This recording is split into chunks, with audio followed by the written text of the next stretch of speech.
دیا جائے گا۔ چنانچہ ان کے ہاں جہنم کی مثال دھوبی کی بھٹی سے دی جاتی ہے،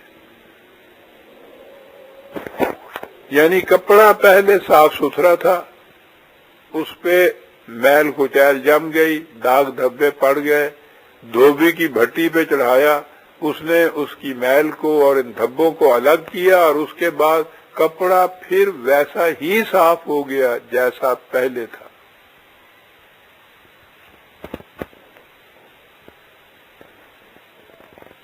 اس طرح انسان کے پاک اور صاف ہو جانے کا نام نجات ہے۔ آپ نے دیکھا کہ یہاں بھی اسی دوری حرکت کا تصور کار فرما ہے، یعنی اس اتنے طویل سفر کے بعد پھر سے وہیں پہنچ جانا جہاں سے انسان چلا تھا۔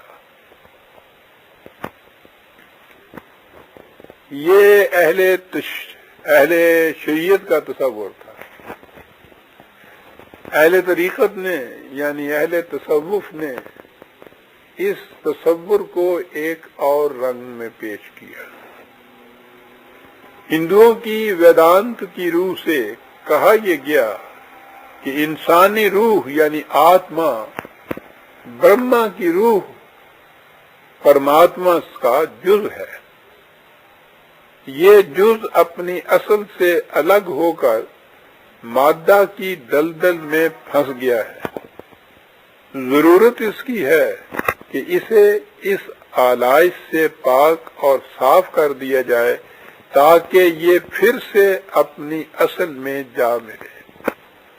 اسے نجات کہا جاتا ہے۔ اس کے لیے بڑے مشقت طلب مراقبوں کی جاں ریاضتوں، ترک آرزو کی مشقوں اور ایذائے خیش کی روح فرسا صعوبتوں کی ضرورت ہوتی ہے۔ بدھ مت کا نروان بھی کچھ ایسا ہی تصور پیش کرتا ہے۔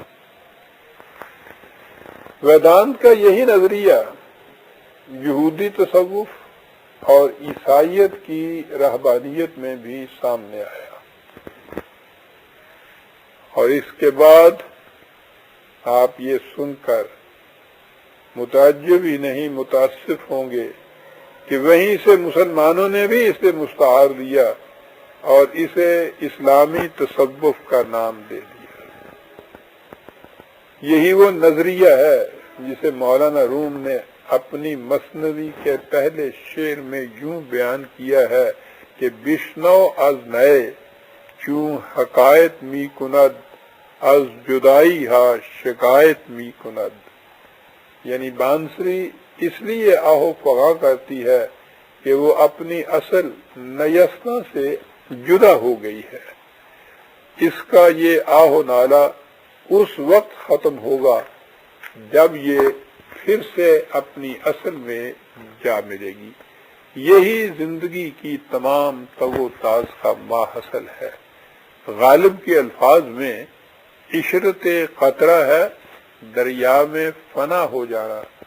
اس طرح انسانی ذات کے ذات خداوندی میں پھر سے جذب اور گم ہو جانے کا نام صوفیہ کی اصطلاح میں وصال کہلاتا ہے، یعنی خدا کے ساتھ جا کے مل جانا۔ ان تصریحات سے آپ نے دیکھ لیا کہ زندگی کے متعلق دوری حرکت کا نظریہ کس کس قسم کے عقائد اور تصورات کو محیط ہے، اور اس سے انسانی زندگی ہی نہیں بلکہ اس کے پیدا کرنے والے خدا کے متعلق بھی کس قسم کا تصور سامنے آتا ہے۔ تخلیق کائنات، انسان کی پیدائش، آسمانی سلسلہ اور رشد و ہدایت، حضرات انبیاء کرام کی بعثت، غرضے کے خدا کی طرف سے اس قدر وسیع و عریض پروگرام کی غایت صرف یہ ہے کہ انسان جیسا پہلے تھا پھر سے ویسا ہی ایز یوور ہو جائے۔ عزیزان من، اس قسم کا بیکار بے مقصد پروگرام کسی صورت میں بھی خدا کے شایان شان نہیں ہو سکتا۔ قرآن کریم نے ان تمام باطل تصورات کو یہ کہہ کر ختم کر دیا کہ زندگی کی حرکت دوری نہیں بلکہ صراطی ہے، زندگی کا کارواں سیدھے راستے پر گامزن ہے، دائرے کے اندر چکر نہیں کاٹ رہا۔ سیدھے راستے کا مطلب یہ ہے کہ یہ اپنے ارتقائی منازل طے کرتا ہوا آگے بڑھتا چلا جا رہا ہے۔ اس سفر کی غایت پھر سے وہیں پہنچ جانا نہیں جہاں سے آغاز سفر ہوا تھا، اس کا مقصد اس منزل تک پہنچنا ہے جو اس کے نقطۂ آغاز سے بہت آگے اور بہت بلند ہے۔ زندگی کا سفر دوری نہیں، ارتقائی ہے۔ اس تگ و تاز کا مقصد مصیبتوں سے چھٹکارا پا کر یا آلائشوں سے پاک اور صاف ہو کر پھر سے ویسا بن جانا نہیں جیسا یہ پہلے تھا، اس کا مقصد پہلے سے کہیں زیادہ بہتر بن جانا، بلند مقام حاصل کرنا ہے۔ اسی بنا پر اس نے انسانی زندگی کا مقصد نجات یا سیلویشن نہیں بلکہ اچیومنٹ قرار دیا ہے۔ ٹو اچیو سم تھنگ، اسے فوز و فلاح کہتے ہیں، لیکن آپ دونوں لفظوں میں آپ دیکھیے فرق کتنا ہے۔ سیلویشن کے معنی ہے کہ انسان کسی مصیبت میں گرفتار ہے، وہاں سے نجات حاصل کر سکا، جیسا وہ اس مصیبت میں پڑنے سے پہلے تھا ویسا ہو جانا، یہ سیلویشن ہے۔ اور قرآن اس کے لیے لفظ فوز اور فلاح یعنی اچیومنٹ استعمال کرتا ہے، یعنی زندگی کے سفر کا مقصد کچھ حاصل کرنا ہے، کچھ مزید آگے بڑھنا ہے، کچھ بن جانا ہے۔ قرآن کے تصور کی روح سے انسانی ذات خداوندی کا جز نہیں، ذات ناقابل تقسیم وحدت ہوتی ہے۔ پرسنالٹی انڈیویزبل یونٹ کا نام ہے، وہ اجزاء میں بٹ ہی نہیں سکتی۔ جس شے سے اس کا کوئی جز الگ ہو جائے وہ شے نامکمل رہ جاتی ہے، ناقص ہو جاتی ہے، اس سے وہ ذات ہی نہیں رہتی۔ لہذا انسانی ذات خدا کی ذات کا الگ شدہ حصہ نہیں۔ خدا نے انسان کو غیر نشو و نما یافتہ شکل میں ذات عطا کی ہے، اور انسانی زندگی کا مقصد یہ ہے کہ اسے نشو و نما دیتے ہوئے اس قابل بنا دیا جائے کہ وہ مزید ارتقائی منازل طے کر سکے۔ یہ منزل اخروی زندگی میں سامنے آتی ہے۔ تو آپ نے دیکھا کہ وہ غیر مذاہب ہوں یا غیر مذاہب کا ویدانت ہو یا ہمارے ہاں کا اہل شریعت کا جہنم کا تصور ہو یا اہل طریقت کا تصوف کا تصور، اس میں انسان کی زندگی کی غایت الغایت اس ویسا ہی ہو جانا ہے جیسا وہ پہلے تھا۔ تصوف کے متعلق میں آج کل ایک بڑی تحقیقاتی کتاب مرتب کر رہا ہوں، جس میں میں تصوف کی تاریخ دوں گا اور اس کے بعد یہ بھی بتاؤں گا کہ مسلمانوں میں تصوف کہاں سے آ گیا اور یہ کس طرح قرآن کریم کی تعلیم و پیغام کے خلاف۔ بہرحال بات چلی تھی صراط مستقیم پر۔ اس سے آپ نے دیکھ لیا کہ قرآن کریم میں جو صراط مستقیم پر چلنے کی دعا بتائی ہے، تو اس سے اس نے انسانی زندگی کے منتہا اور مقصود کے متعلق باطل نظریات کی بھی تائید کر دی ہے، اور انسان کے سامنے ایک مثبت تعمیری پروگرام بھی رکھ دیا ہے جو اسے آگے بڑھاتے ہوئے بلندیوں کی طرف لے جائے گا۔ قرآن میں ہے لَتَرْكَبُنَّ طَبَقًا عَنْ طَبَقٍ، تاکہ انسان درجہ بدرجہ بلندیوں کی طرف ابھرتا چلا جائے۔ یہ ہے صراط مستقیم۔ اب آگے بڑھیے۔ سورہ ہود میں ایک بڑی عظیم آیت آئی، اس میں کہا گیا ہے کہ انا ربی علی صراط مستقیم، 11/56۔ اس کے عام معنی تو یہی ہیں کہ خدا بھی صراط مستقیم پر چل رہا ہے،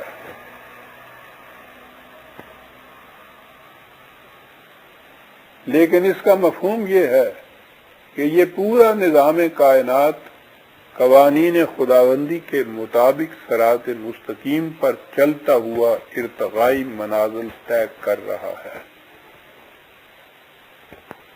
انسانوں کی دنیا میں اس سیدھے اور متوازن راستے پر سب سے پہلے خدا کا رسول گامزن ہوتا ہے۔ اسی لیے حضور صلی اللہ علیہ وسلم کے متعلق فرمایا کہ انکا علی صراط مستقیم، 43/43۔ اے رسول تو بے شک صراط مستقیم پر چل رہا ہے۔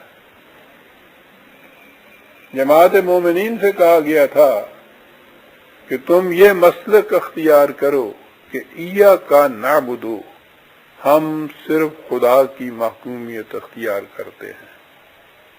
اس کے بعد انہیں صراط مستقیم پر چلنے کا آرزو مند بتایا گیا، اور ان دونوں کو ملا کر کہا گیا ان اللہ ربی و ربکم فاعبدوہ ھذا صراط مستقیم۔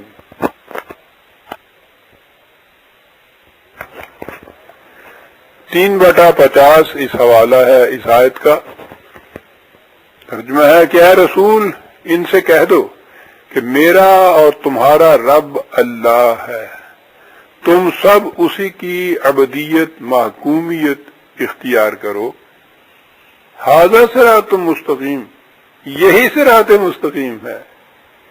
تو اس سے واضح ہے کہ صراط مستقیم خدا کی محکومیت اختیار کرنے ہی کا دوسرا نام ہے۔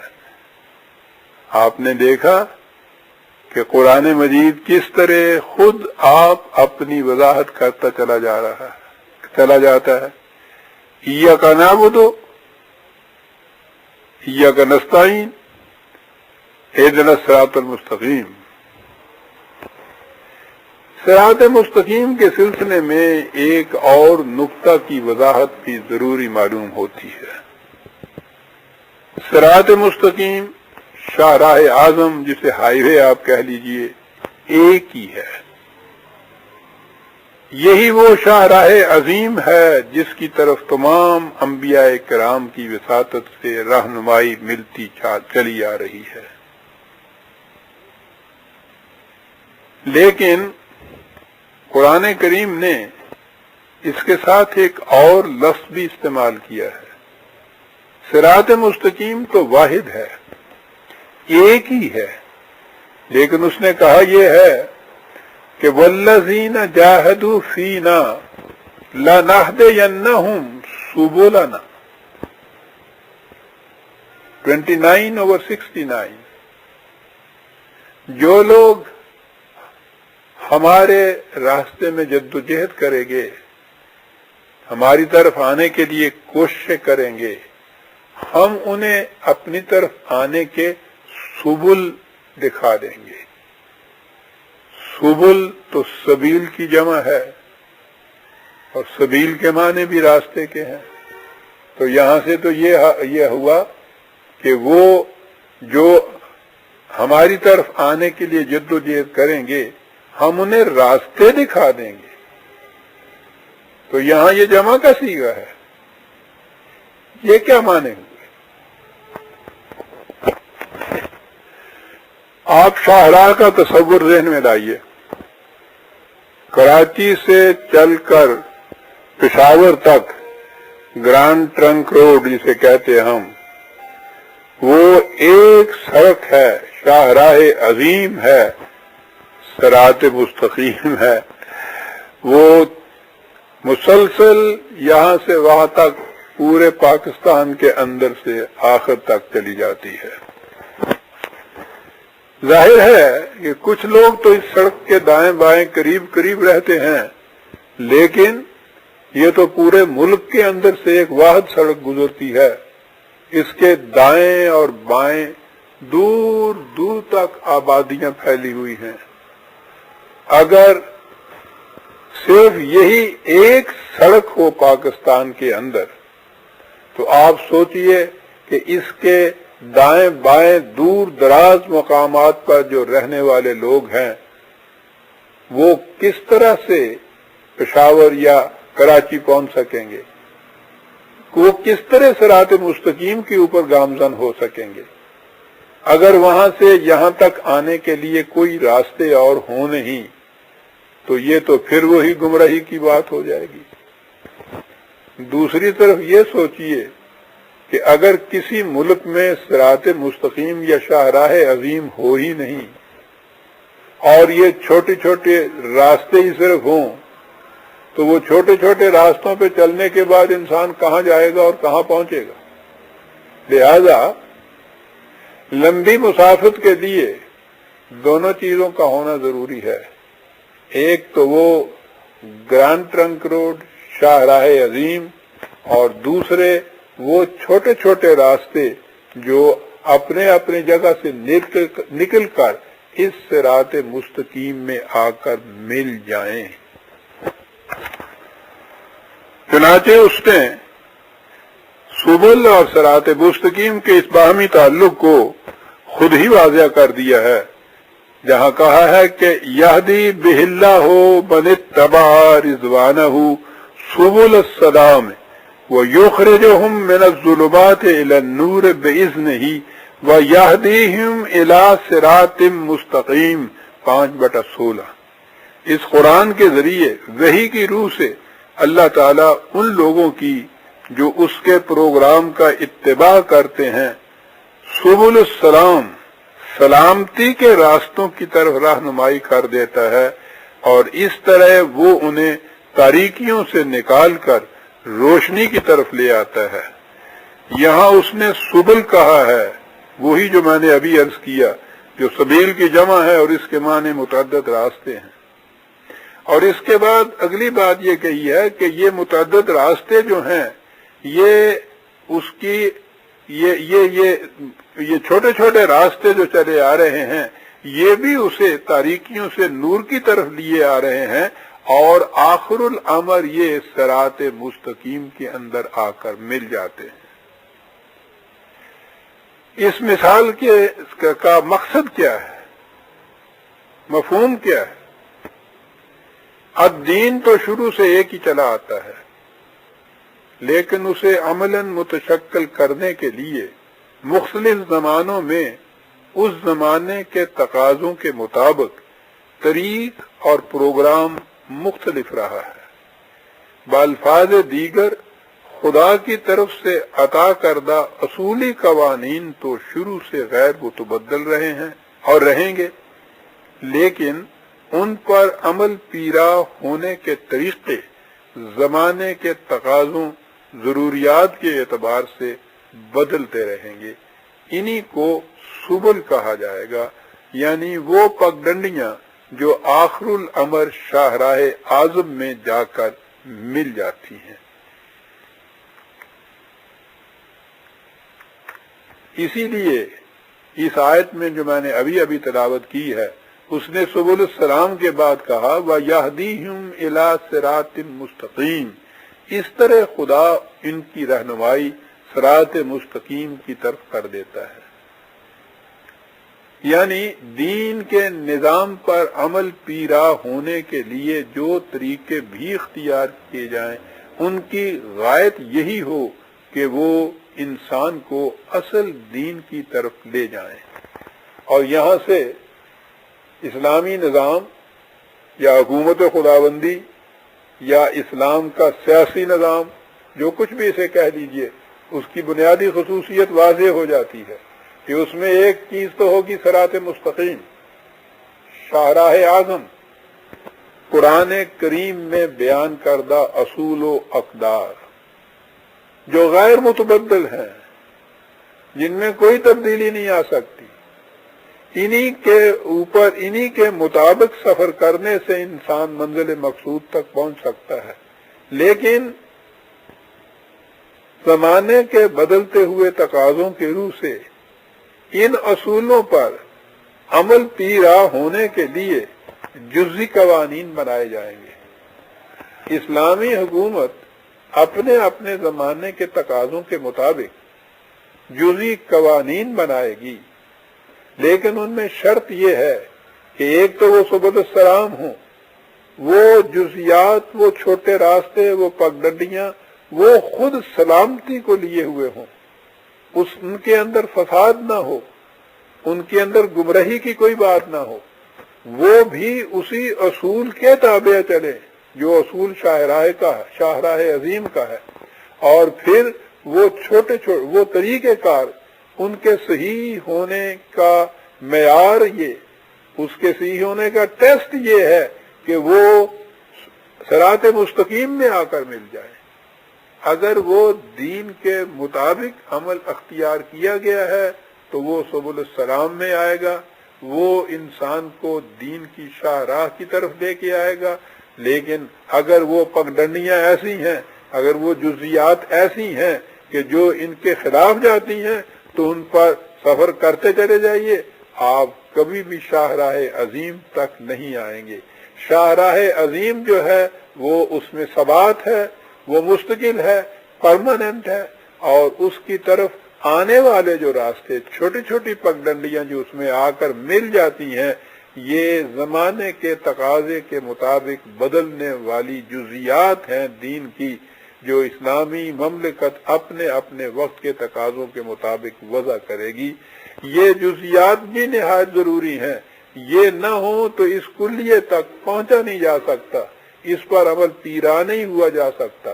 اور یہ شاہراہ عظیم بھی ضروری ہے کہ اگر غیر متبدل سڑک یا راستہ موجود نہ ہو تو آپ کبھی یقین سے نہیں کہہ سکتے کہ ہم منزل مقصود تک پہنچنے والے راستے کے اوپر گامزن ہیں۔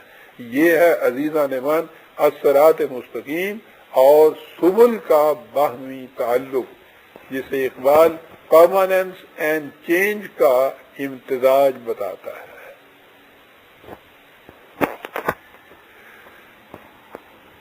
سبل السلام یعنی سلامتی کے راستوں سے ذہن میں ایک اور نقطہ بھی آ جاتا ہے۔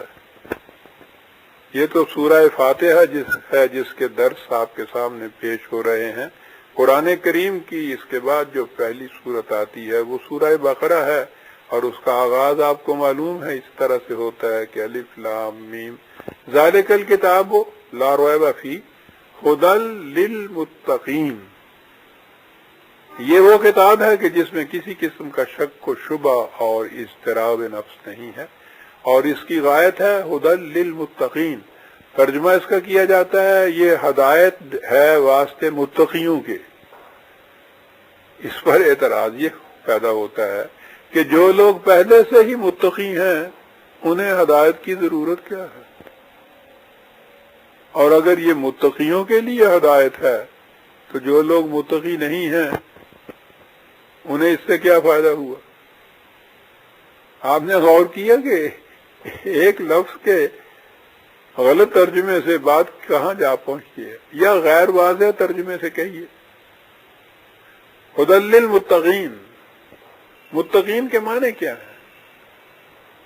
کہا جائے گا تقوی شعار، اور متقی پرہیزگار کا تو مفہوم ہمارے ذہن میں فوراً آ جاتا ہے۔ متقی پرہیزگار، ھدی للمتقین، یہ کتاب ھدی للمتقین ہے۔ عربوں کے ہاں یہ متقی کس کو کہتے تھے اور یہ لفظ کہاں بولا جاتا تھا، ذرا غور سے سنیے۔ حضرت عمر رضی اللہ تعالیٰ عنہ سے ایک سے پوچھا تھا کہ یہ ہدایت ہے متقیوں کے لیے، تو کیا پہچان ہے اس بات کی کہ یہ ان کے لیے ہدایت ہے؟ آپ نے کہا کہ کبھی تم کسی ایسی پگڈنڈی سے گزرے ہو، راستہ ہو چھوٹا سا چوڑا، اور اس کے دائیں بائیں خاردار جھاڑیاں ہوں، کانٹے والی جھاڑیاں ہوں، اس راستے سے تم نے گزرنا ہو. اور عربوں کا لباس تو آپ جانتے ہیں، انہوں نے تو لباس کیا ٹینٹس پہنے ہوئے ہوتے ہیں، ادھر ادھر اتنے لمبے چوڑے گھیرے کے. آپ نے اس سے پوچھا کہ تمہیں اس راستے پہ چلنا ہو تو ان کانٹوں سے بچنے کے لیے کیا کرتے ہو؟ اس نے کہا کہ جی لباس کو ہم کبھی ادھر سے سمیٹتے ہیں کبھی ادھر سے سمیٹتے ہیں، بچتے ہوئے ان کانٹوں سے بچتے ہوئے اس راستے کو طے کرتے ہیں. تو آپ نے کہا کہ جو اس طرح سے راستے کی خاردار جھاڑیوں سے اپنے آپ کو محفوظ رکھتا ہوا سفر کرے اسے متقی کہا جاتا ہے. کیا بات ہے صاحب! یعنی جو لوگ راستے کے خطرات سے بچنا چاہتے ہی نہیں ہیں ان کو رہنمائی کی ضرورت کیا ہے؟ جو شخص دریا میں ڈوبنے کے لیے جا رہا ہے، خودکشی کرنے کے لیے جا رہا ہے، اس سے کہنا کہ بھائی آگے نہ جانا، پانی گہرا ہے ڈوب جاؤ گے، تو وہ تو چلا ہی ڈوبنے کے لیے ہے. یہ رہنمائی تو اس کے کام آئے گی کہ جو دریا میں خودکشی کرنے کے لیے نہیں جا رہا بلکہ وہ ایسا راستہ ڈھونڈ رہا ہے جو اسے ان خطروں سے محفوظ کر کے دوسری طرف لے جائے.